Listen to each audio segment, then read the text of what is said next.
Okay, this was certainly not unexpected, but some people are really invested and trying to make everyone forget that President Trump suffered an assassination attempt. Some of them are even trying to scrape it or sweep it under the rug.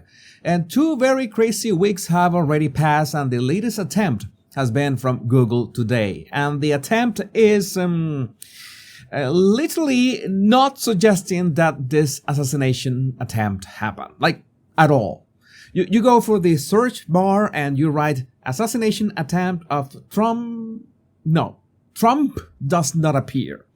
This is strange because you know how Google's autocomplete can be so useful. Like that time when you accidentally ate mold. Too bad that most probably the first 10 results, all of them told you that you were going to die in the next 24 hours. Or the fact that Irish people are impervious to psychoanalysis.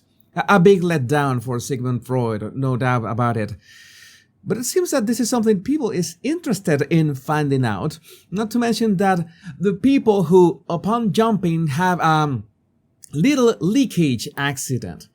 I'm not a physician, but that sounds like you need a factory reset. But yeah, I know that it's kind of lazy that you just have to write the whole name and hit enter and maybe you will get what you're looking for. Isn't Google famous for making your searches easier, for virtually reading your mind when it comes to searches? Now, this hasn't been the first time President Trump's assassination attempt has been tried to be downplayed, because the first one was barely 30 minutes after it happened when I found out. It was the first thing that so many people were saying. It said, no, it was not a bullet. He was not hit by a bullet. He was hit by a teleprompter shark. You know, the things that you use to read your public speeches.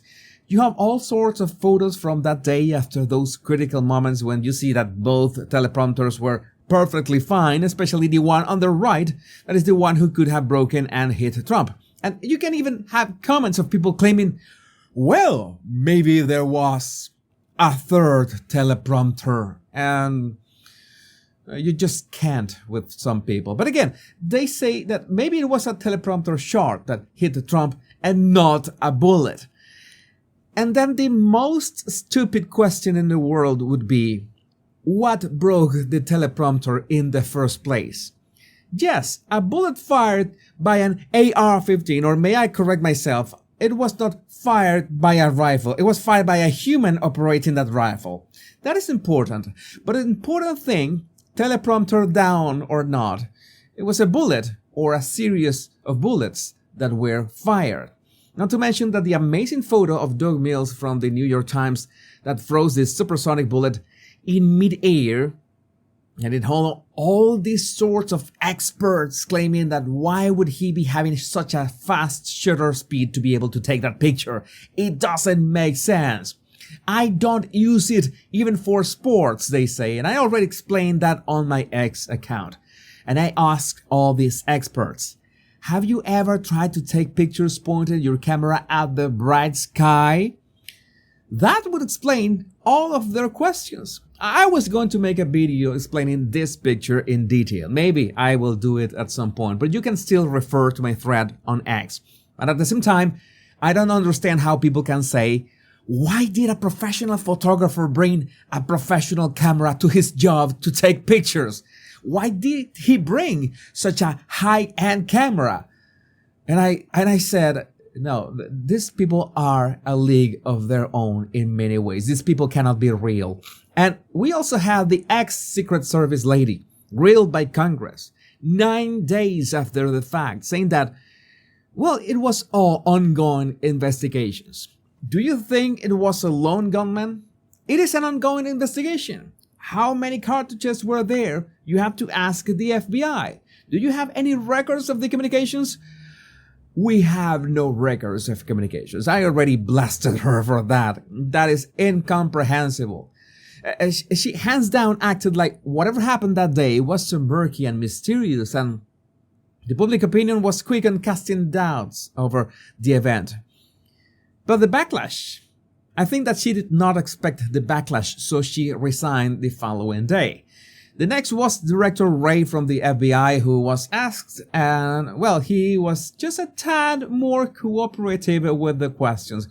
And I can understand that in many ways, an investigation like this can take several weeks. Maybe he should have needed a couple more days or even weeks before being grilled by Congress. I don't know. But the most relevant thing is that he cast doubt on whether Trump was struck by bullet during assassination attempt. With respect to former President Trump, there's some question about whether or not it's a bullet or shrapnel that hit his ear. And somehow so many people try to use this as proof that the assassination attempt never happened. And this is my question again.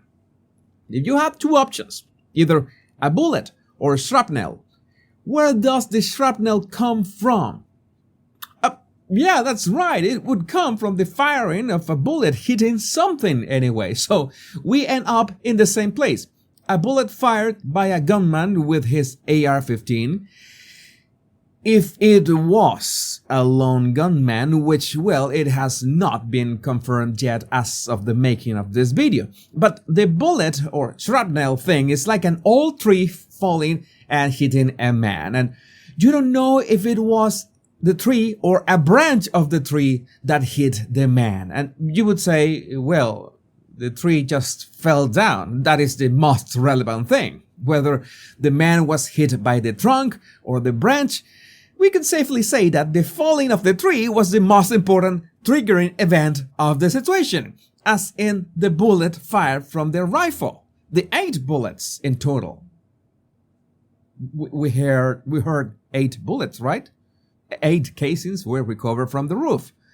It seems that all of them were fired from the same rifle, but I don't need to remind you that suppressors also exist. But then again, I am not a specialist in weapons, but I'm a specialist in how things can be distorted, and also the backlash over the FBI director's words forced him to finally confirm that Trump was indeed struck by a bullet during the assassination attempt. Okay, at least we have a confirmation that not only this happened, but there was a bullet that actually hit President Trump. But now, what do we have here?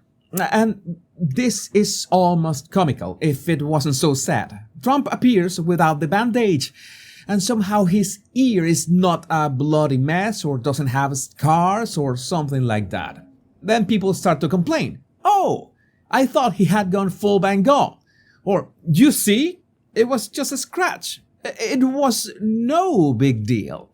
And again, that is trying to downplay the fact that a bullet was fired by a gunman on a rooftop. So it's not surprising that the media is trying to sweep this under the rug and making desperate attempts of removing this from the collective memory of the people. Like, it was no big deal. We don't know if this actually happened or might as well have happened, but it was no big deal. It was just a scratch. What is Trump complaining about? And this is how you do mass manipulation. You either try to deny the fact or you try to downplay the fact. At some point, you will try to ignore the fact, and you will see how this mainstream media have gone the full spectrum of possibilities. But I would love to know what do you think about this in the comments. My name is Jesus Enrique Rosas. I'm the body language guy. Much love and bliss.